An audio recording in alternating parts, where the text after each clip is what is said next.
내가 사업용 계좌를 등록을 홈택스에 하지 않았다라고 하면 내가 엄청 겪게 되는 불이익이 커집니다. 고용하는 게 이게 좀 절세가 크긴 하다. 그동안 안 냈던 거에 대해서 가산세까지 엮어서 추징을 하는 경우도 있고요. 5년 동안 종합소득세를 최대 100% 감면을 받을 수 있는 제도인데 3년 동안 또 2억 1,750만 원.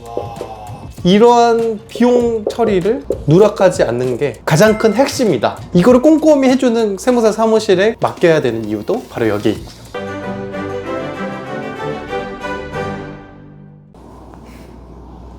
안녕하세요. 세무그룹 절세무소 대표 김창희 세무사라고 합니다. 요식업 하시는 대표님들 많으시죠? 오늘 제가 요식업 세금 영상 한 편으로 요약을 해서 절세 모든 것 정리해 드리도록 하겠습니다. 바로 시작해 보도록 하겠습니다.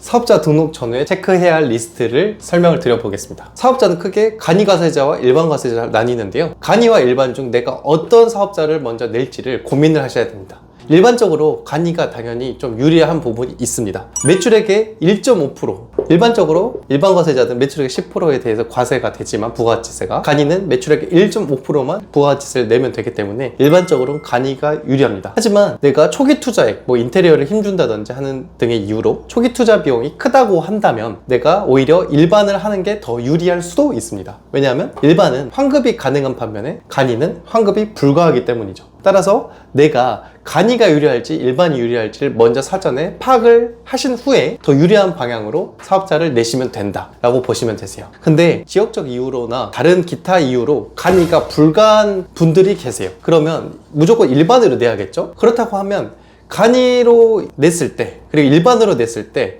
의사결정들이 다르게 가야 되는 부분들이 분명히 존재하거든요. 그래서 일단 간이로 할지 일반으로 할지, 그리고 내가 간이로 한다고 해도 간이가 실제로 나오는지까지 확인을 하신 후에 간이로 할지 일반으로 할지를 정하시면 된다 라고 보시면 되고요. 만약 내가 간이로 하겠다 라고 결정이 내려졌으면 시기를 또 언제 전략적으로 낼지도 중요합니다. 예를 들어 내가 지금 12월이다 그러면 애초에 그냥 한 달을 미뤄서 사업자 등록을 1월 1일 이후에 내는 걸 추천을 드릴게요. 왜냐하면 간이과세자는 내가 사업자 등록을 하고 그 다음에 7월 1일 날 간이에서 일반으로 또 바뀔 수 있는 여지가 생기거든요. 연매출 1억 400만 원 미만이면 간이를 유지하지만 1억 400이 넘어가면 일반으로 전환이 됩니다. 이때 연매출 토탈에서 1억 400을 따지는 게 아니라 내가 중간에 기중에 사업을 하게 되면 월매출 800 후반 그 1억 400 나누기 12 해서 기중에 했으면 12개월로 환산을 한 매출을 기준으로 1억 400을 넘냐 안 넘냐에 따라서 내가 간이에서 일반으로 전환되냐 안 되냐가 정해지거든요. 그러면 내가 매출액이 좀 높다, 예를 들면 1, 2천원이 나올 사업을 한다 라고 하면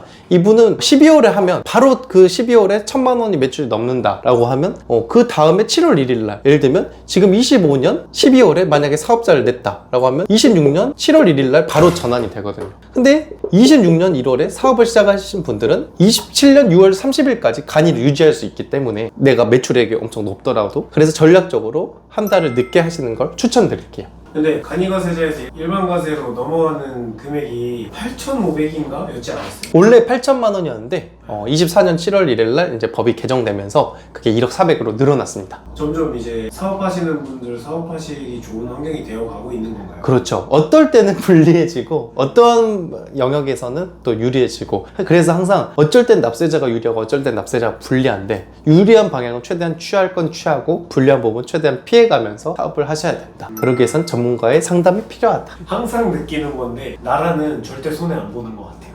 나라요?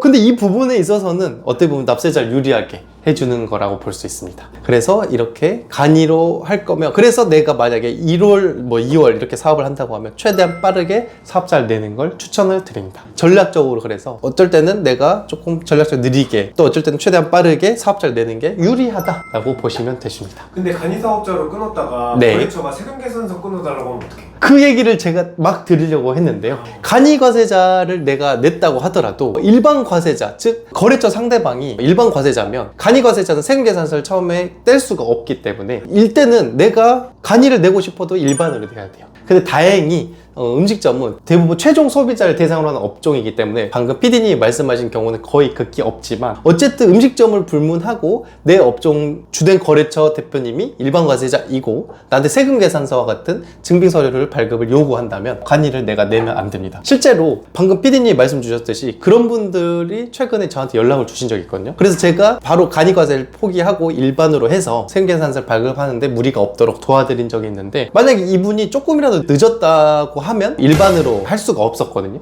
그럼 그분은 최악의 상황에는 매입 거래처를 잃을 수 있는 상황이 되기 때문에 이러한 모든 것들을 사전에 파악을 하고 들어가셔야 된다. 그래서 이런 간이 일반 체크를 꼭 해주셔야 됩니다. 두 번째, 사업자 등록을 하면 사업용 계좌를 홈택스에 꼭 등록을 하셔야 되고요. 사업용 카드도 홈택스에 꼭 등록을 하셔야 됩니다. 그 이유는 일정 매출이 넘어가는 순간 내가 사업용 계좌를 등록을 홈택스에 하지 않았다 라고 하면 내가 엄청 겪게 되는 불이익이 커집니다. 대표적으로 창업감면이라는 세제 혜택이 있어요. 내가 요건을 충족을 했을 때 5년 동안 종합소득세를 최대 100% 감면을 받을 수 있는 제도인데, 세금을 수억 원 아낄 수 있는데 이 사업용 계좌를 등록을 못해서 이 감면이 배제될 수 있는 불이익이 초래될 수 있습니다. 그래서 무조건 사업용 계좌는 꼭 가입을 홈택스에 등록을 해주셔야 돼요. 이뿐만 아니라 이 사업용 계좌 미신고 미사용 가산세도 발생하고요. 세무조사의 가능성도 실제로 올라갑니다. 그래서 이러한 불이익들이 발생하기 때문에 웬만하면 사업용 계좌는 꼭 사업자 등록하시고 바로 하시는 걸 추천드려요. 그리고 사업용 카드는 홈택스에 등록을 하지 않으면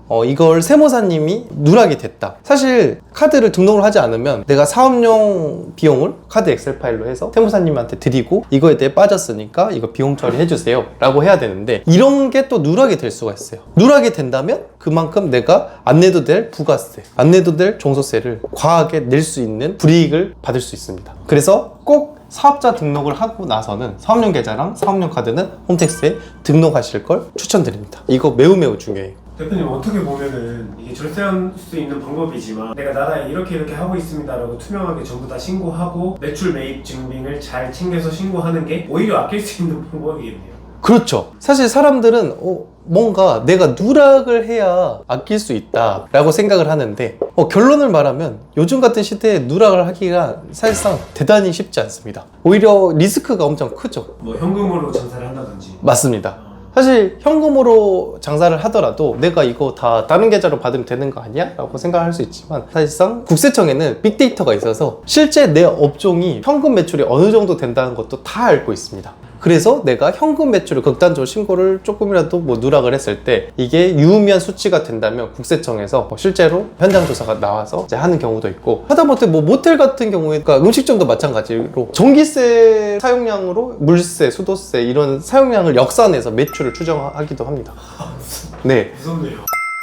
그래서 그렇게 나왔을 때 그동안 안 했던 거에 대해서 가산세까지 엮어서 추징을 하는 경우도 있고요. 그래서 오히려 이런 증빙을 잘 해두는 것이, 그리고 창업감면 받을 수 있는 사람이 세금을 100% 안 낼 수 있는데도 불구하고 사업용 계좌를 등록을 안 해서 이런 것들을 못 받게 되면 정말 억울하겠죠. 그래서 이렇게 하라는 것만 제대로 해도 절세의 지름길이 될 수 있다, 이렇게 보시면 될 것 같습니다. 이렇게 사업을 이제 하다 보면 내가 사업이 잘 되었을 때 당연히 직원을 또 채용을 해야 될 날이 오겠죠. 그래서 직원을 고용했을 때의 체크리스트를 설명드리도록 하겠습니다. 이제 직원을 음식점에서 이제 고용을 하게 되면 대부분 4대 보험을 가입을 시켜야 돼요. 왜냐면 프리랜서와 같은 3.3 개념이 통용되지 않기 때문이죠. 그러면 4대 보험을 가입하면 이 세금뿐만 아니라 4대 보험료 부담도 엄청 큽니다. 그래서 세금과 더불어 이런 4대 보험료도 절세할 수 있는 방법을 알고 있으면 도움이 많이 될 텐데요. 제가 한번 하나하나 설명을 드려보도록 하겠습니다.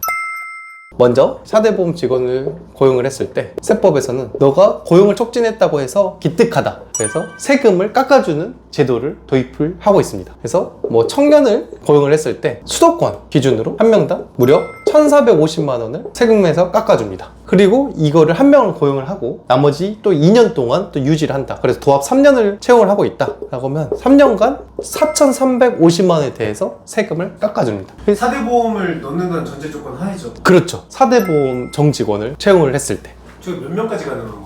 그런 거 없어요. 무한대입니다. 무한대요? 네.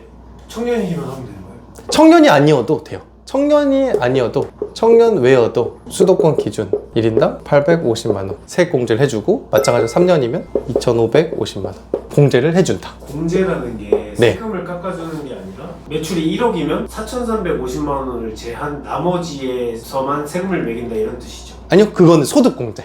요거는 세금 자체를 이 정도 깎아준다. 아, 세금 자체를? 네, 그래서 엄청 파워풀한 혜택입니다. 어마어마한 거 아니에요? 네.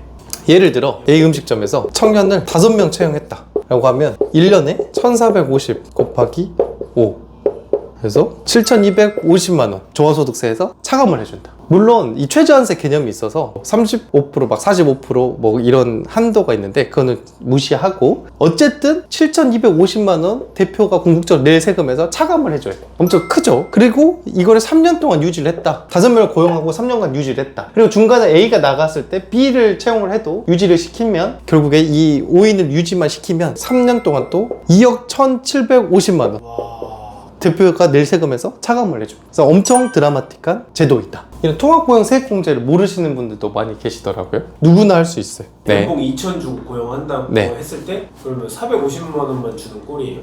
550만 원만. 550만 원. 물론 근데 4대 보험료도 또 발생하겠죠. 그러면 550보다는 더 주겠지만 어쨌든 원래 내가 줄 금액에서 1450을 할인을 받는 기분이 들겠죠. 종합소득세를? 네, 종합소득세 1450만 원 정도 세이브를 할 수 있다. 아, 고용하는 게 이게 좀 절세가 크긴 하다. 커요. 확실히 고용하는 근데 내가 이 최저한세라는 개념이 있거든요, 세법에. 그래서 내가 예를 들면 세금을 3천으로 예를 들게요. 내가 낼 세금이 3천만 원이다. 그러면 35%는 최소한 내야 돼요. 그러면 1,050만 원은 최소한 내야 되는데 이걸 10명을 고용하고 있더라도 1억을 내가 뭐 세이브를 한다고 해도 3천만 원 원래 내가 낼 세금이 있었으면 1,050만 원 내야 돼요. 대신에 이 1,050만 원을 내가 냈잖아요. 그럼 예를 들면 내가 낼 게 지금 3천만 원 중에 1,050만 원을 빼면 1,950만 원이잖아요. 1,950만 원만 내가 세이브를 했잖아요. 그럼 내가 원래 뭐 1억인데 이것만 썼잖아요. 1,950만 원만. 그럼 나머지 8,050만 원은 키핑이 돼요. 10년 동안 2월이 돼요. 그러면 10년 동안 내가 그걸 어쨌든 차감을 할 거잖아요. 그럼 결론은 웬만하면 내가 다 이걸 쓸 건데 그러면 궁극적으로 내가 아까 말했던 그 1억이면 1억, 2억이면 2억은 궁극적으로 내가 쓰겠죠. 웬만하면. 그러네. 그래서 효과가 크다.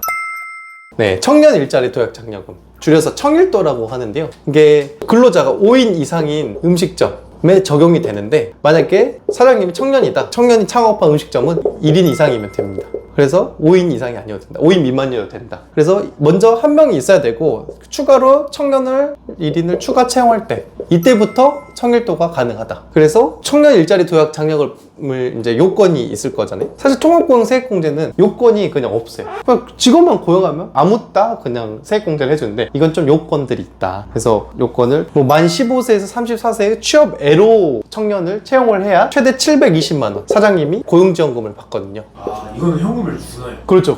정규직으로 채용을 해서 6개월 이상 뭐 유지를 해야 되고 취업 애로 청년이어야 되는데 그 취업 애로 청년이 이제 법에 나열되어 있는데 고용 24에 들어가면 자세히 알 수가 있어요. 그래서 이걸 참고해서 해당 요건이 되는 청년을 이제 채용을 한다. 그럼 이 장려금 최대 720만 원을 준다. 이것도 무시무시한 장려금이지만 청년 일자리 도약 장려금보다 통합고용세액공제가 혜택은 훨씬 더 크다. 이렇게 보시면 될 것 같습니다. 두루누리 지원금. 두루누리 지원금은 4대 보험료, 연금, 건강, 고용 3대 중 연금과 고용의 보험료를 최대 80% 36개월간 지원해주는 제도인데요. 엄청 혜택이 크거든요, 이것도. 그래서 요건들이 있습니다. 근로자의 월급여가 뭐 270만 원 미만이어야 되고 사업주도 뭐 체납이 당연히 없어야 되고 근로자의 수가 10인 미만이어야 되고 그리고 이 근로자가 이 지원 신청일 직전 1년간 연금 그리고 고용보험, 이 취득 이력이 없어야 되고 그리고 이 근로자가 신규로 이 두루누리 지원을 기존에 받은 적 없어야 되고 이 근로자가 재산세 과세표준 합계액이 6억 원 미만이고 종합소득 금액도 4,300만 원 미만이었고 이 두루누리 지원 신청일 직전 연도에 그래서 이런 것들을 갖추게 되면 아까 말했듯이 연금과 고용보험의 80% 사업주 부담분, 근로자 부담분 둘 다 36개월간 지원이 가능하다. 그래서 이 규정을 또 적용받으면 사회보험료 부담도 사실 엄청 큰데 이런 것도 줄일 수 있다. 그래서 이런 것도 체크해보면 상당한 도움이 될 것이다. 방금 설명 주신 통합고용 세액공제, 청년 일자리 도약 장려금, 두루누리 지원금을 받을 수 있는 직원임을 체크하고 음식점을 운영한다면 좀 더 도움 많이 되겠네요. 그렇죠. 그래서 말씀을 드리는 거다라고 보시면 될 것 같습니다. 그리고 세 번째로 사업을 그래서 시작을 하고 나서의 체크리스트. 일단 창업 가면이 되는지를 체크하셔야 됩니다. 음식점업을 처음으로 생애 최초로 하시는 분들께서는 이 창업 가면이 되는지를 먼저 체크를 해보시면 좋으세요. 그래서 지용 요건과 나이 요건을 갖춘 분이 생애 최초로 창업을 했을 때 종합소득세를 5년 동안 50%에서 100% 감면을 해주거든요. 그래서 이 혜택도 사실 무시무시한 혜택이니까 이거를 감면 여부를 먼저 체크를 해보시면 좋을 것 같아요. 이거에 대한 디테일한 내용은 제가 다음에 또 시간이 될 때 디테일하게 영상을 찍도록 하겠습니다.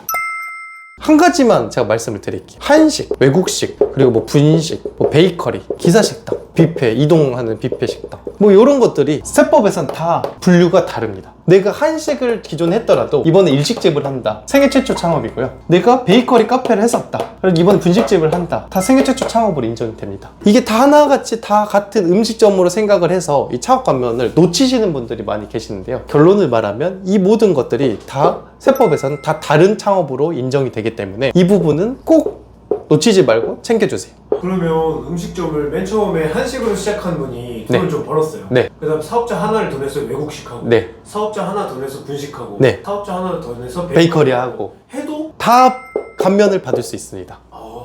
이거를 놓치시는 분들이 꽤 많이 계세요. 그래서 이 부분을 전략적으로 이용을 할 수 있다면 사실 또 세금을 수억 원, 수십억 원을 아낄 수 있다. 창업 나이가 지나지 않았다는 가정이 있죠. 전제하에서 네. 한식 5년, 외국식 5년, 분식 5년, 베이커리 5년 이렇게 하면 20년도 할 수 있는 거예요. 이렇게 생각하면 편하죠. 내가 만 30세 때 창업을 한식을 했다고 해도 뭐 31세, 뭐 32세, 33세, 만 34세 이전에 한 거잖아요. 그러면 창업일 나이에 만 34세 이하면 내가 그 이후에 뭐 38세가 됐다고 해도 5년간 계속 100% 감면 받을 수 있는 거예요. 창업일 나이만 충족하면 되니까. 그래서 이 부분도 전략적으로 이용하면 도움이 상당히 많이 되는 제도이다. 그 다음 두 번째, 비용 처리 잘하기. 이 비용 처리 잘하기가 사실상 절세의 가장 큰 핵심이다 라고 보시면 되세요. 사람들 통합보용세액공제, 뭐 창업 감면, 5년간 100% 감면, 파워풀한 제도만이 절세의 핵심이라고 생각을 하는 분들이 많이 계시는데, 결론을 말하면 이 비용 처리가 훨씬 더 중요하다고 개인적으로 생각을 하고 있습니다. 제가 예를 들어 설명을 해볼게요. 사업을 하시는 분들 중에 요식업을 하시다 보면 이제 메이처가 다양하게 있으신데, 뭐 11번가에서 예를 들면 내가 원재료가 쿠팡이나 뭐 네이버보다 압도적으로 싸다, 할인가로. 그래서 어떠한 한 특정 물품만 11번가에 샀다라고 가정을 해보겠습니다. 근데 이분이 이거를 주된 매입처가 아니었기 때문에 신경을 덜 썼던 거예요. 그래서 월 300씩 썼는데 1년에 3,600을 썼을 거잖아요. 결론은 말하면 11번가 페이로 썼는데 현금 영수증을 다 못 끄는 거예요. 그 이분 같은 경우에는 3,600을 손해를 본 거죠. 사실 3,600을 비용 처리를 못 했을 때 어떤 결과가 되냐면, 내가 8,800에서 1억 5천의 순이익을 벌 때 세금이 종소세가 35%입니다. 지방소득세가 3.5%고요. 그리고 건강보험료도 생각을 해야죠. 한 8% 정도 됩니다. 그러면 합치면 46.5%거든요. 연금이랑 다른 뭐 이것저것 하면, 다른 4대 보험료까지 포함하면 이분은 거의 이거 비용 처리 누락되면 내가 낼 세금 4대 보험료 불필요하게 1,800이 올라갑니다. 그래서 이러한 비용 처리를 누락하지 않는 게 가장 큰 핵심이다 라고 생각을 합니다. 현금 영수증, 비용 처리를 결국에 누락을 안 하려면 현금 영수증, 세금 계산서, 신용카드, 이 증빙이 무조건 있어야 되는데 현금 영수증이 누락될 위험이 꽤 크다. 그래서 현금 영수증을 꼭 자동 발행이 잘 설정되어 있는지 네이버페이, 카카오페이 이런 것들 꼭 한 번씩 체크를 하고, 이런 경우가 있어요. 소득 공제용과 지출 증빙용이 있는데 사람들은 이 차이를 모르는 분들도 계세요. 그냥 아무 생각 없이 소득 공제용으로 하시는 분들이 많이 계시는데, 결론을 말하면 소득 공제용으로 하면 안 된다. 무조건 지출 증빙용으로 해야 사업상 필요 경비로 비용 처리를 할 수가 있습니다. 소득공제용은 직장인들이 연말정산할 때 신용카드 소득공제를 받기 위해서 하는 것이고, 결론을 말하면 지출증빙용으로 하지 않고 소득공제용으로 하게 되면 세무사 사무실에서는 이게 저희가 안 됩니다. 그래서 무조건 지출증빙용으로 하셔야 돼요. 저는 이런 것들을 만나는 대표님들 만날 때 꼭 이걸 말해드려요. 그래서 결론은 지출증빙용을 무조건 하셔야 된다. 소득공제용 안 된다. 자동 발행 하셔야 된다. 예를 들면 통신비, 메타 광고 이런 거 다 비용 처리 안 된다고 하시는 분들이 계시는데, 통신비 다 비용 처리 돼요. 근데 신용카드로 잘 자동 납부를 설정을 해 두신 분들도 계시는데 계좌이체로 하시는 분들도 많이 계세요. 그럼 저는 말하죠. 일단 계좌이체 내역 다 주세요. 통신비 납입 내역 다 주세요. 그러면 이거 예를 들면 통신비 월 10만 원인데 1년에 120이죠? 아까 말했죠? 이분 같은 경우에 이거 비용 처리 못하면 60만 원 날리는 거예요. 종소세랑 4대 보험료 60을 더 내야 돼요. 이분들 같은 경우에 제가 다 자료 받아가지고 다 기장 처리 수기로 해주거든요. 그럼 이거 수기로 했을 때 계좌이체를 한 거를 수기로 넣었을 때 이 60을 줄일 거잖아요. 그럼 이분은 괜찮은 걸까요? 아니에요. 통신비를 계좌이체하면 부가세를 공제를 못 받아요. 부가세를 공제받으려면 신용카드, 현금영수, 세금계산서가 무조건 있어야만 공제를 받을 수 있어요. 그래서 무조건 계좌이체를 하지 말고 카드 결제를 해야 되는 이유가 바로 여기에 있다.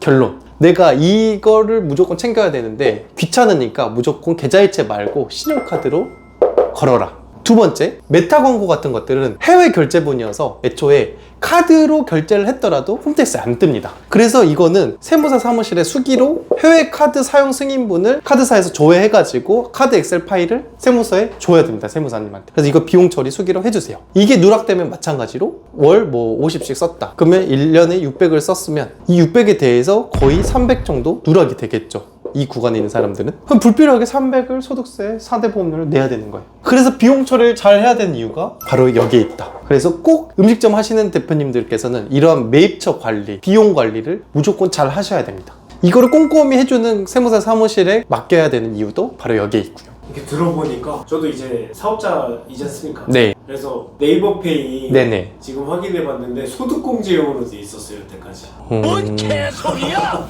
그러니까 이런 경우에 네. 지출증명용으로 바꿔놔야 되고 네. 누락된 거는 세무사 사무실에 전달줘야 된다는 말씀이시네요. 네. 또 이렇게 하나 배워갑니다.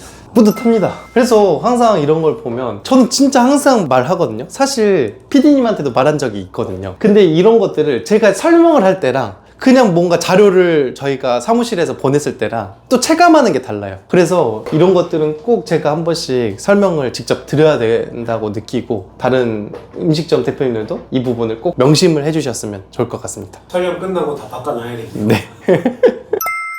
마지막으로 2월 결손금 처리. 이건 쉽게 말하면 초기에 사업을 했을 때 투자 비용을 잘 기장을 해야 된다라는 말인데요. 내가 초기 투자 비용이 인테리어가 1억이 들었다고 볼게요. 그러면 매출이 그냥 5천만 원이었다 라고 했을 때 마이너스 5천이니까 세금이 당연히 안 나오겠죠.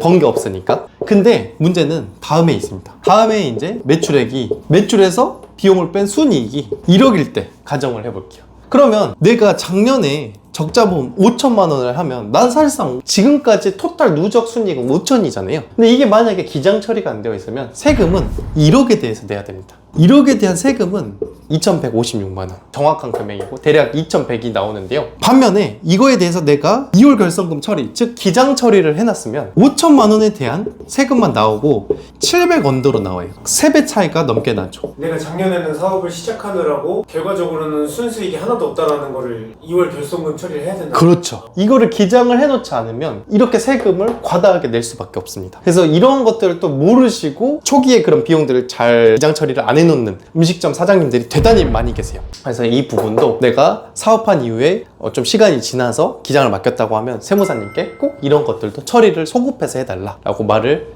하시기를 바라겠습니다. 오늘 제가 준비한 영상은 여기까지인데요. 음식점 외에도 사실 요청 들어오는 업종 세금이 많이 있는데 댓글로 원하시는 그런 것도 남겨놔 주시면 마저 차차 준비를 해보도록 하겠습니다. 오늘 영상 유익하셨으면 구독, 좋아요, 댓글, 알림 설정 부탁드리겠습니다. 감사합니다.